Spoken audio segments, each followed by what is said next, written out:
started writing Food for the Archons as a book of despair after watching my father die in 2013. During his transition, I experienced a series of paranormal and psychic events that left me feeling that I had either gone completely crazy or fell into humanity's darkest secret. I spent the next 5 years conducting extensive research, and I quickly learned that what I had experienced was real. My journey brought me to an understanding that showed me that despite the terrifying reality of an unseen predator, we as humans have a forgotten power. Just knowing this brings us tremendous hope in what once seemed a dark reality. I wrote this book for me in hopes of gaining a better understanding of our reality and relationship to it. But my hope is that you will find as much value in reading it as I did in writing it. I Am Human, Food for the Archons, humanity's psychic connections, simulated realities, parallel worlds, and the manipulation of mankind. It's available on Amazon.com and at sixthsensemedia.net and wherever books are sold. I'm Dennis Nappy II, reminding you to let your intuition be your guide. Thank you. Let me tell you why you're here. You're here because you know something. What you know you can't explain, but you feel it.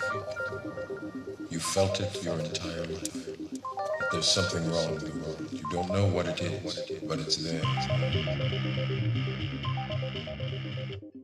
Intuitive downloads. What do they mean? Where do they come from?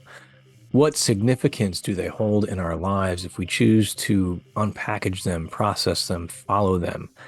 They can wreak havoc on our lives, causing traumatic paradigm shifts as we start to view the world through a new lens.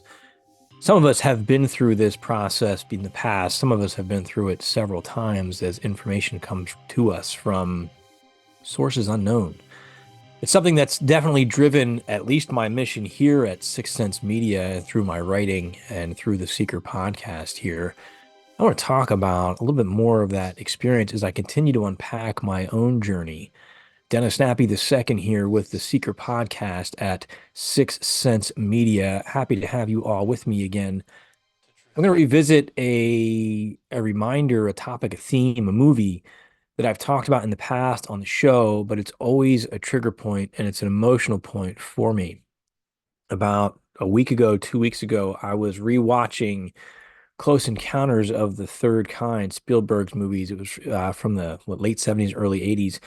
And the movie tracks a group of people worldwide who have a close encounter with UFOs, and some of them with what they refer to or infer are extraterrestrial beings. What's fascinating, and there's the one of the head guys is a Frenchman. He's an investigator, and they think he might be, mirroring Jacques Vallée. Great movie. It still stands up today. And I think what's important about this movie is the parallels to the spiritual journeyman, the intuitive download. And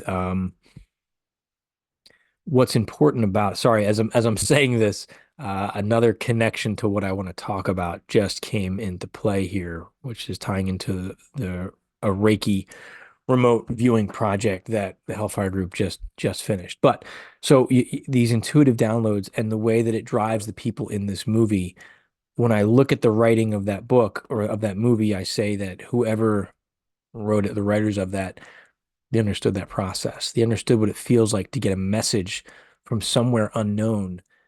That message drives us and it compels us to do something, to learn something, to grow.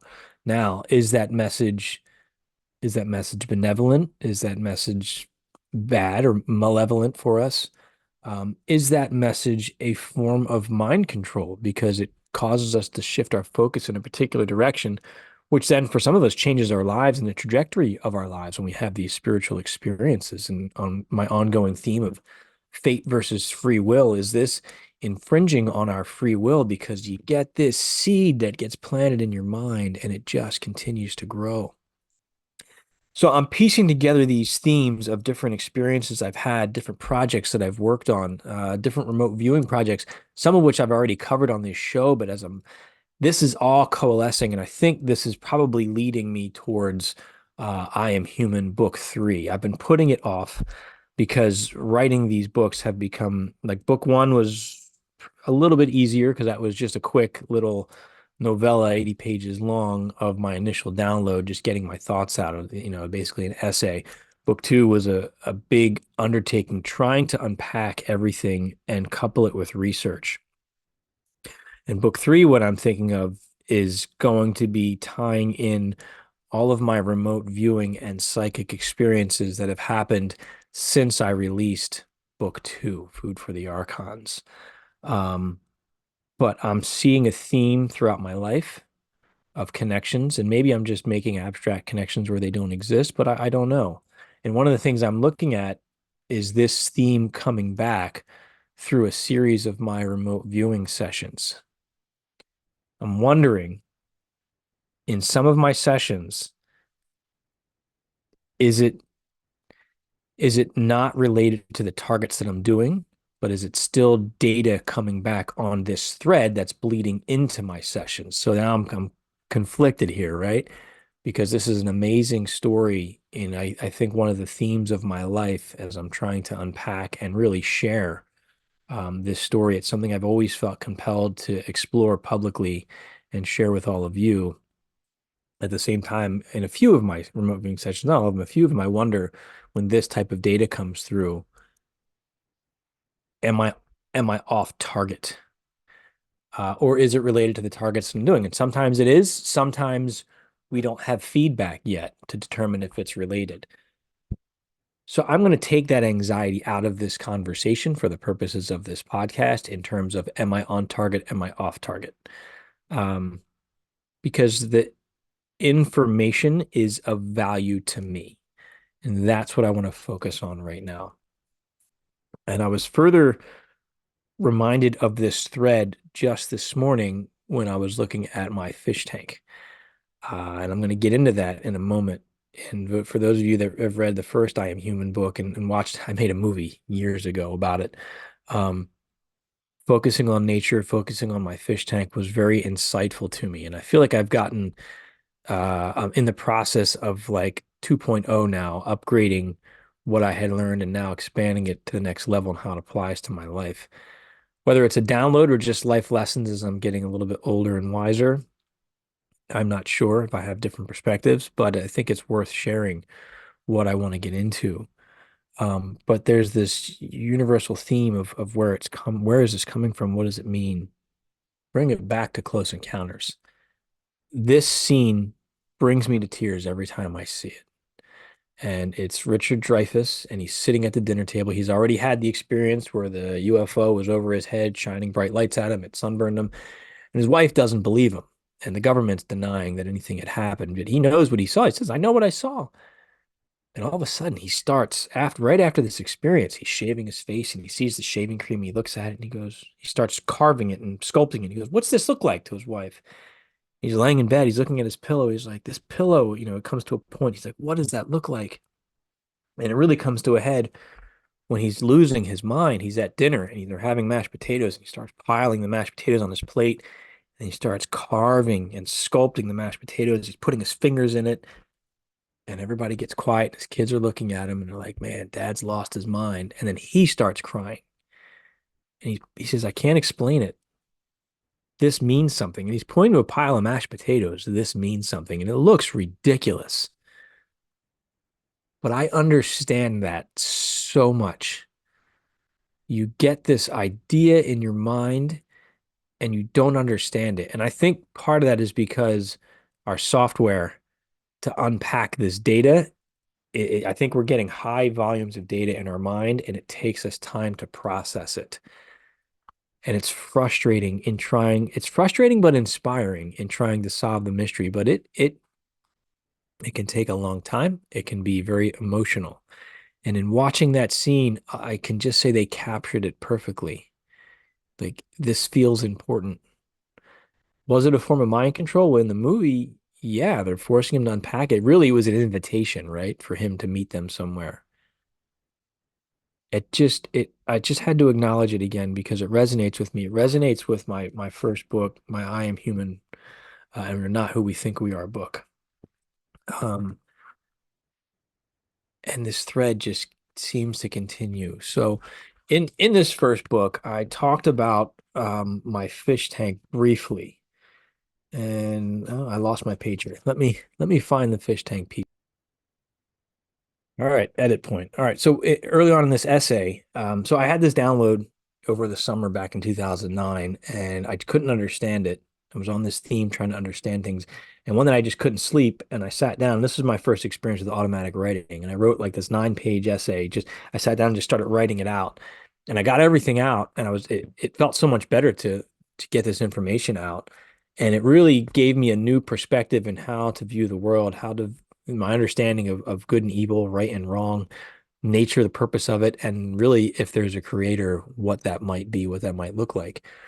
This essay was life-changing for me, and I was so obsessed with it and trying to understand it after I wrote the essay. I spent that entire summer making a movie about it. As dumb as it sounds for YouTube back in 2009, it wasn't a big deal. I wasn't trying to be an influencer. I was still trying to stay off the grid, but I had to put this movie out that really was important to me and really nobody else. But it was this using my creative art to try to unpack this information and process it and synthesize it. So it was an obsession. But when I wrote about the fish was I was thinking about my fish tank. I have 4 tiger barbs. They swim all day long, sleep almost upside down, and enjoy eating the flake food I provide them. It seems as if they recognize me because they come out of hiding when I'm getting ready to feed them. Before I throw the food in, they begin racing around the tank with excitement. What is their understanding of reality? What is their perception? I will never know. Do they understand the concept of war, of global warming, of terrorism and crime? Do they understand death or happiness? I do not know, but I would like to think that they do not understand them as we humans perceive them, yet all can still affect them. Their world consists of swimming in a tank and being fed. What happens if I stop feeding them? Do they understand that I am not feeding them, or do they simply wonder why they can't find food floating on top of the water? If these 4 fish were to die, would it affect any of us? Sure, I would be saddened by their passing, but would a man living in a town thousands of miles away be affected as well? Would he even know that my 4 fish had died? Their purpose is merely one of entertainment. Yes, I love them. I created a world for them. I feed them and care for them. But what significance do they truly hold? And thinking of, the value of these fish and the grander scale of things. I just recently completed a session that I haven't shared yet, one of Coral's targets. And this was probably one of the most profound data sets I've ever brought back for me personally, that I found valuable. And it was really that moment of experiencing universal oneness that you read about, but I've never experienced until I did this session. And one of the themes that came back in that session for me was looking at the micro and the macro and comparing ourselves to like God or the collective or the universe. And the analogy or the metaphor that I came up with was like, the individual cells in our body are aware of their day-to-day tasks and their existence and their immediate surrounding environment, the intimate personal existence of their day-to-day function. And they may be aware that they're somehow part of a greater whole, but don't really understand their relationship to me, my physical body. Just as I know that I have cells, thousands and millions of cells in my body, but I don't really understand each individual cell and their own personal function on that level, on that personal level of each cell. That was the metaphor that I had, right? The micro and the macro. So we are each kind of aware that the other exists, but we're not aware of the fine, intricate details of it. So in looking at this fish tank again, and this was like almost like an intuitive thing I felt called to create this fish tank again. I love having fish. I haven't had them in years. And I got myself a couple of mollies, maybe 4 or 5 of them, and one little catfish bottom feeder and a snail, a large snail. And as I set the tank up, I had a lot of fun setting it up. I said, oh, you know what? I want to get some live plants in there once I had the tank established, because what that does is the plants filter out the ammonia, they consume the fish waste, and it creates this cycle of life, right? It creates an ecosystem. And I had this feeling of like a creator. I'm creating this world for the fish, and I take a lot of pride in that. And I enjoy looking at the tank and watching them grow and develop. And what happened was I had two males and three females, and the males, I'm sorry, I had two females and three males. And the males continued to impregnate the females. One of the females died. So the other one, every couple of weeks, was birthing a bunch of babies. So now I'm in a 10-gallon tank, and now I've got 10 fish, 20 fish, 30 fish that are in there. And here's my problem with things that I'm working through in my life, right? It's like I feel bad killing things. I feel bad getting rid of things, sending them back to, or donating them or giving them out. Because like, well, what if they end up suffering? What if they end up getting tortured? I feel a moral responsibility to these fish. I feel that I don't want to now create them and now have to kill them or send them into a life of suffering. So I've been cleaning the tank meticulously, water changes, adding more plants, trying to get this working, and it's been going quite well. But when I added one of the plants to add to this now, there were snail eggs on it. And some of these snails reproduce like you would not believe. And I'll try to get some footage for those of you watching this on YouTube. So now I have, as these snails are coming about, at first it was really cool. And now it's an infestation of snails in my fish tank. And this morning it hit me like, what am I learning here? And I'm reminded of a session that I did with Henny that I talked about in my recent podcast, looking at planet Kepler 452b.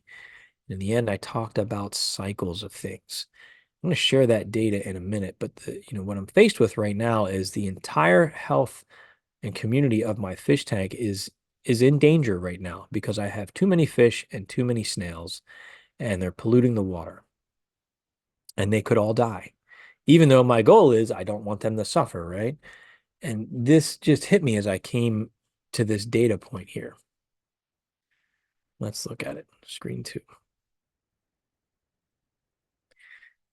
If you saw my previous video, I had this concept of a cycle. Now, this planet, according to my data, I had the impression that there was this great cataclysm and then like conflict that went on.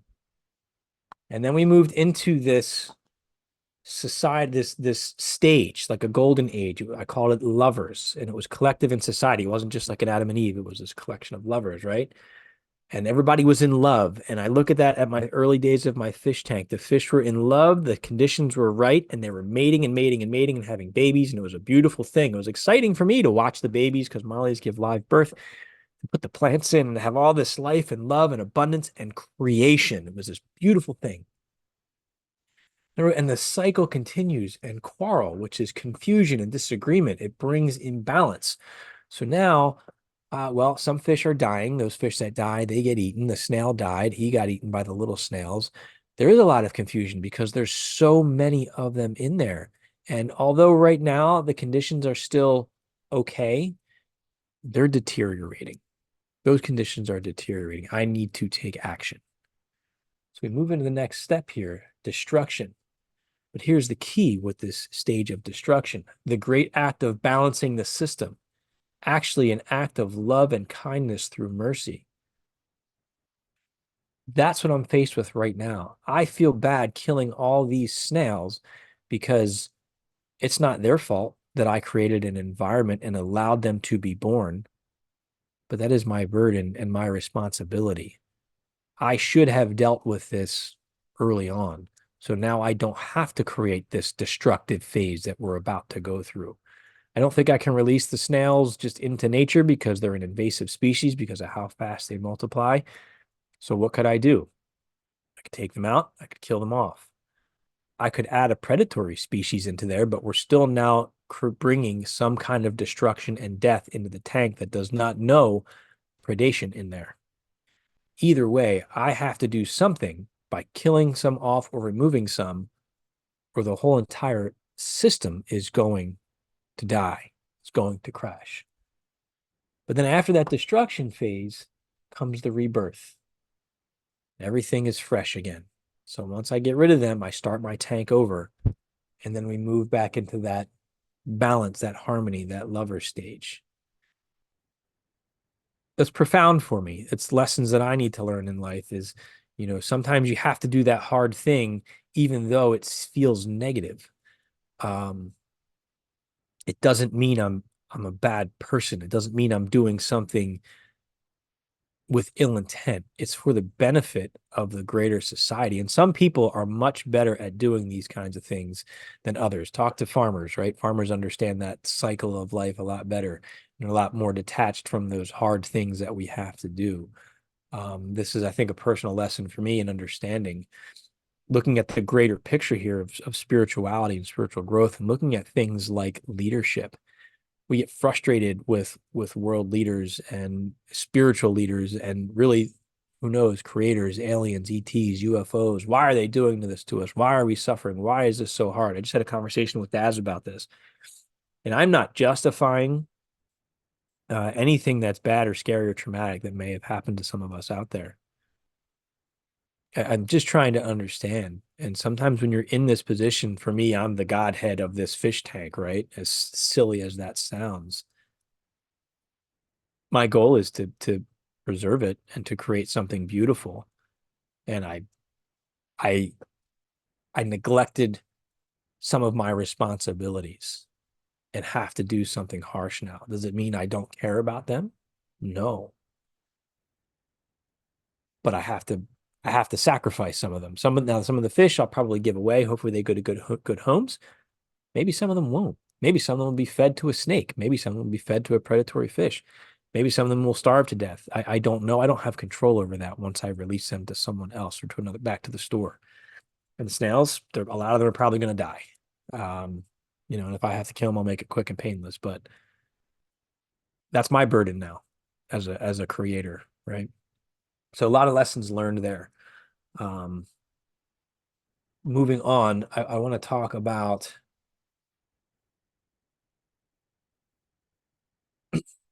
these downloads. Okay, sorry, I got distracted here for a minute. I want to talk about these downloads here. This was my session looking at the hitchhiker effect from Skinwalker Ranch. And again, if you read the book Skinwalkers at the Pentagon, it talks about people at Skinwalker Ranch were taking things, paranormal experiences home with them. A lot of them were seeing these entities, and they were then spreading those experiences to people in their families and their homes and their communities. And other people were starting to have these experiences. There was something contagious about it. And so people got very, very sick. So bad things happened. So I don't want to sit here and say this was all a positive, uplifting experience, because these people were having some really negative side effects from this. Maybe my data is related, maybe it's not. But in looking at this, I had a lot of data looking at the hitchhiker effect of thoughts, new thoughts coming into the mind. I had this reminder of the tarot. You have the cloud, the cup of wisdom coming to this person sitting here in meditation, right? A new way of thinking, focused thinking, input and output of the mind, escape velocity coming into them. Like this gift that was given, and then I wrote here, sometimes we earn that knowledge after we receive it. The price is not the giving or the exchange, but in the processing of it, the time and energy it takes to understand. When it's over, you have something new. At times, you are something new. The man with the mashed potatoes, right? Me with the download, initially in my backyard, that then resulted in this book. And then the second book, I Am Human. There's a lot of, that's the processing, right? That's the cost. That's the price of it that comes with this kind of information. We didn't pay for it up front. We pay for it as we process it. Let's see, was there anything else in this session here? And then another cycle, right? As this new frequency interacts with multiple frequencies in a certain way, it hits critical mass and then bursts, sending a single signal outwards to everything. New idea is born, a new paradigm. So you have the new idea, then you have everything else is down here, and then you have the harmonization of it, and then it spreads. I had this new idea in my mind, and I try to make it make sense within the world, and then I can spread it. And that's kind of what's been happening throughout my life here. All right. And that was just a general sketch of it coming into the mind, going out, and then being spread out there.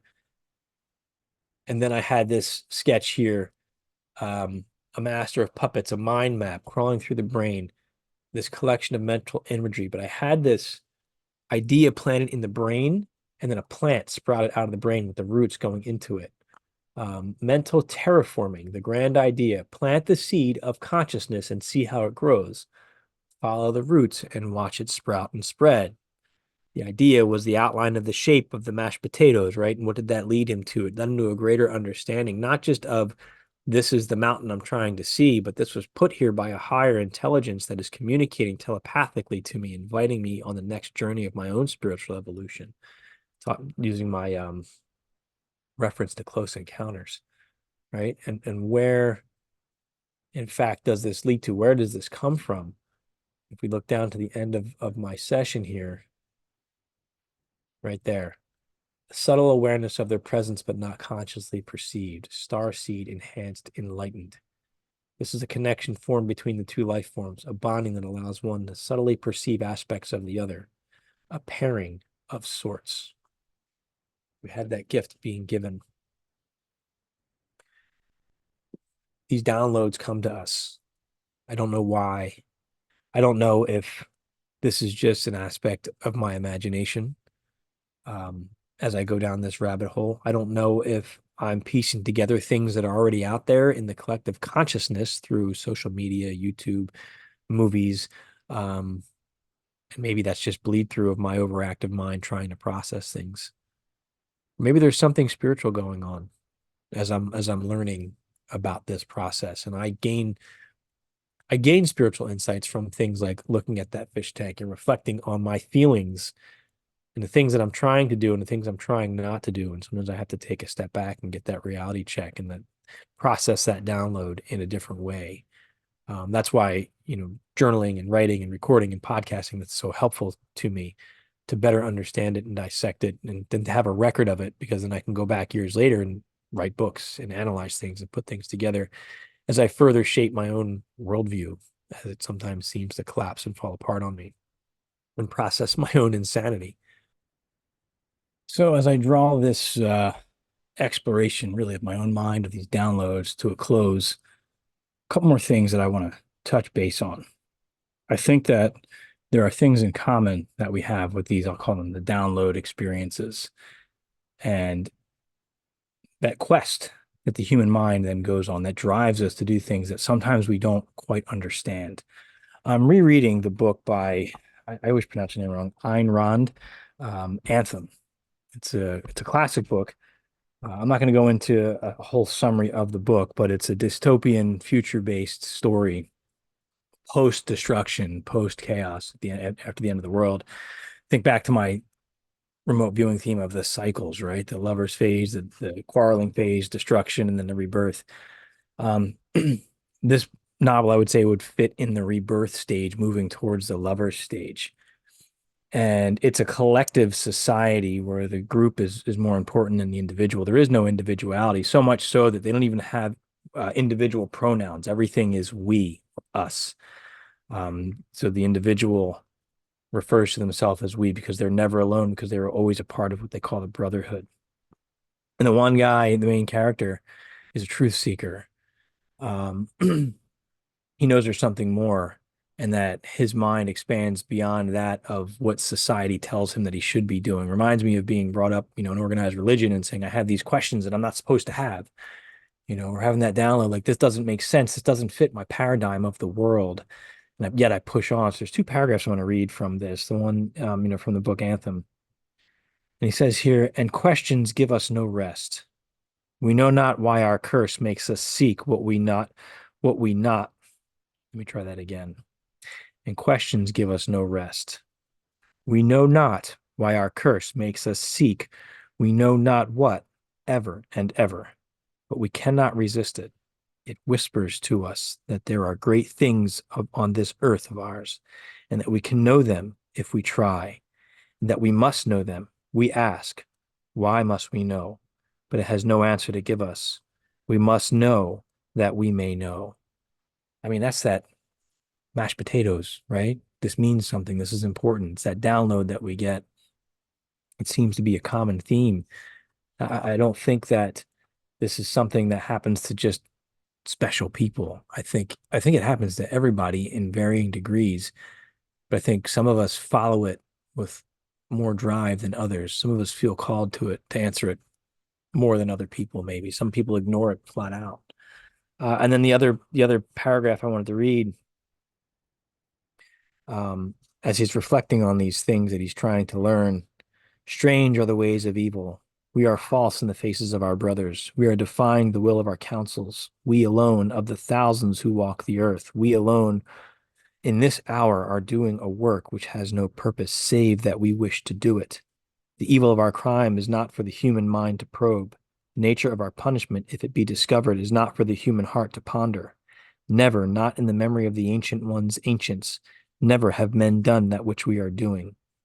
Yet there's no shame in us and no regret. We say to ourselves that we are a wretch and a traitor, but we feel no burden upon our spirit and no fear in our heart. And it seems to us that our spirit is clear as a lake, troubled by no eyes save those of the sun. And in our heart, strange are the ways of evil.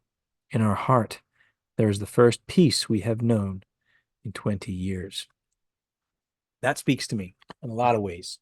A lot of times we do feel like we're alone and we're the only ones that have this access to this secret knowledge. And I think those experiences are unique to us, but I think they're also common among us. And that feeling is part of it, that feeling of I'm alone on this journey. I think that sense of isolation is important because you need to have that sense of what I'm doing is important as you're going through this growth, trying to find the answers on your own, right? It's one thing to read them in the book.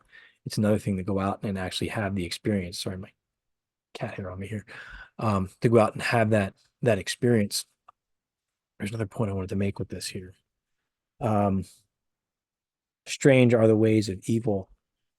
In our heart, there is the first peace we have known in 20 years. I remember as I pulled away from Catholicism, dealing with, the traditional Catholic guilt, and I came across a book. It was like a guide to paganism, introductory to paganism, that talked about earth-based religions, because I thought I needed a religion. I later found that that's not my path, but I was trying to find a belief system, a dogma, a lens to grab onto. I had the same thing. I found a belief system that checked all the boxes that I had felt sinful and evil for, that all the inner speak I had going in my mind telling me how I was a traitor to my religion and going to hell and all those guilty things. But when I found that, I still felt like I was going against what I was supposed to be doing because of my upbringing. But inside, I felt peace. I felt this is right. And I think we feel that when we start answering this question, as crazy as it seems. Oh man, I think there's beings that visit me at night. That's a crazy thing to say. But then when people start really exploring that, there's a sense of peace in the lunacy that comes from it. Now, it's a fine line. It's a real fine line. And a lot of times keeping that secrecy from the collective, from society, from the council, right? We go through that process as well because we don't want to sound crazy to everybody. We still have to function in society. So I've been taken by these things that I'm seeing. I think sometimes when we see things in pop culture that resonate with us, it's because that's something resonating with a current lesson that we're learning in life or relearning in life, as it seems for me. The other piece I wanted to touch on is this project that I was the project manager for with the Hellfire Remote Viewing Group. It should be released long before this podcast comes out. But I tasked the team of viewers to look at Dr. Usui, who is the founder of Usui Reiki back in the 1920s. He was a truth seeker like all of us. And I think I've talked about him on the show before, and he was at the end of his rope. He was done. So he goes out willing to die to find enlightenment. He's doing this meditation up on Mount Karama in Japan. And he's fasting. And after 21 days, he's standing under a waterfall, he's meditating. He finally receives Reiki and has this enlightening experience. So I tasked the remote viewers to look at that experience. I wanted to see, what is this Reiki energy? I wanted to see, is this story legit, or is it, just a folktale told to make Reiki sound more fascinating than it is? Now, I work with Reiki, I've seen firsthand the reality of what this energy is. I was looking at the origins of it. Where does it come from? What is it? What's the purpose of it? The viewers, I thought, were all off target until I started going through and analyzing their data. And I had these themes coming through of this off-world technology, and several viewers mentioned specifically Mars. And they mentioned this energy, this benevolent, beautiful energy. And just about all of them had this fine particulate. They called it nanotech or spores, like mushroom spores. There was some kind of intelligent, fine particulate, energetic technology that was interacting with life forms. And now I'm reflecting on everything that's kind of running around in my mind on this podcast right now, tying that piece into it. I have to wonder, where are these downloads coming from? Is there an advanced civilization, or was there an advanced civilization? And the remnants of it, the technology of it, are interacting with our consciousness on some level, creating these spiritual experiences. Maybe they're guiding us to remember or to learn something greater. Maybe we're a part of that greater cycle of love and then chaos and then destruction and then rebirth. Maybe we're trying to break free from that cycle. Maybe there's something there. Maybe I'm just piecing together things that don't belong together. I don't know, but I can't help but to continually feel that feeling that was felt in the Close Encounters movie, looking at the mashed potatoes. These little pieces, my fish tank, the snails, my moral shortcomings as I'm trying to find the best way to treat and respect life, and the hard lessons I sometimes learn because of the failure to act appropriately. I think it's all leading me somewhere. I'm learning from it. My hope is that there's something bigger, spiritual than myself, or maybe that's a part of myself. Because it feels like it's something separate, but it feels like it's something guiding me as well. And that's inspiring, even when it's dark and scary. And I feel like I said several times in this podcast, that this is a much bigger exploration and discussion I need to do and to analyze. I just have to swallow hard and start putting it all together here with, if I decide to put this other book together. But what I found for me, podcasting and writing, is how I synthesize, is how my system processes all of this information. And otherwise, it just sits and it builds in me until it all comes out like with intensity. I'm reminded of that session I had for the Hitchhiker Effect that I shared earlier, right? That it's not paid for when you get it. The payment is the time, the processing time. That's when you earn it, is after the fact, as you process it, try to assimilate it and understand it. Because now, as in that meditation I talked about weeks ago, of the souls being here to hold a frequency, maybe that's what we're doing here. I think that there's some kind of growth happening. I think that's always happening. And I think that some of my data is giving me glimpses of it. Or it's just my imagination, right? That's possible too. But it brings value to my life, and I'm going to go with that. So I'd love to hear your thoughts. I covered a lot of things today. Some of it was repetitive, but I think it's important to revisit these themes because they're bringing me to deeper understandings. And I've said this before about the Bible itself. You can read the Bible through different lenses and it holds different meanings. You can read it literally, and then you can read it, with the astrotheology lens, looking at it, astronomical cycles. You can read it from the lens of the metaphor of the mushroom, John M. Allegro, and you can read it through a bunch of different spiritual lenses and leadership lenses. There's a lot of different ways to absorb information. And at certain stages of, I think, our own intellectual evolution, they hold different meanings and different values for us. And I'm noticing a theme with things that come to me in my life that I'm continuing to pick apart and learn. And then interesting that I feel compelled to share it all the time with all of you. Like when I had that first download, first I wrote the essay, then I had to put it into a movie on YouTube that got like 0 views. I don't even think it's up anymore. I just felt compelled to share it, and I have to wonder. Now I'm rambling, friends. This is where I get crazy. We did a remote viewing target on the Roswell crash, looking at the technology that came from it. And my theory was that they intentionally seeded that technology there so we would start to build this network for AI, to the AI that's already out there, to then come join us and bring us to it. Good or bad, I don't know.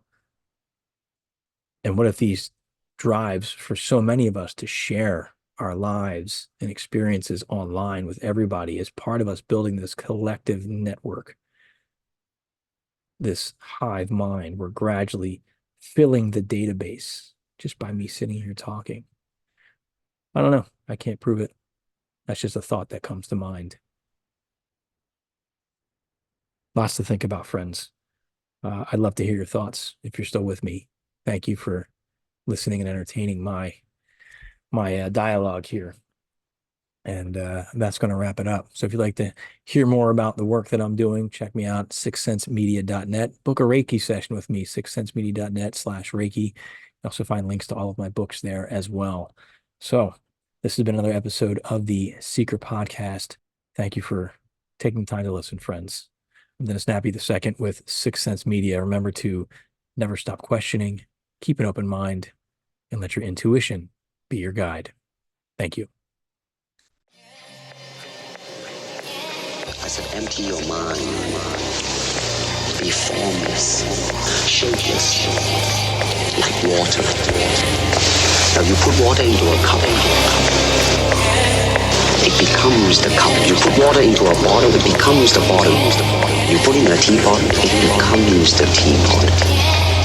Now water can flow, or it can crash. Be water, my friend, be water, my friend.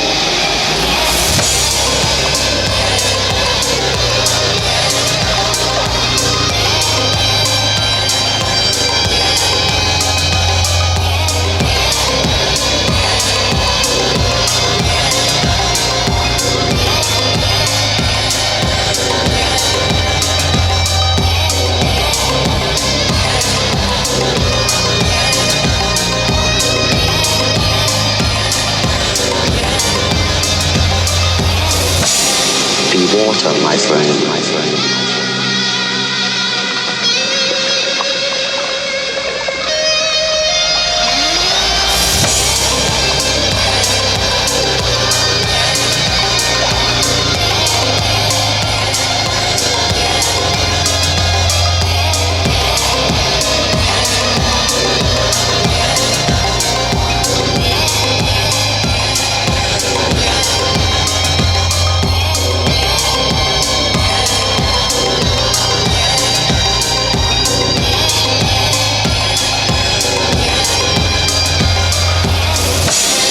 Be water, my friend, my friend.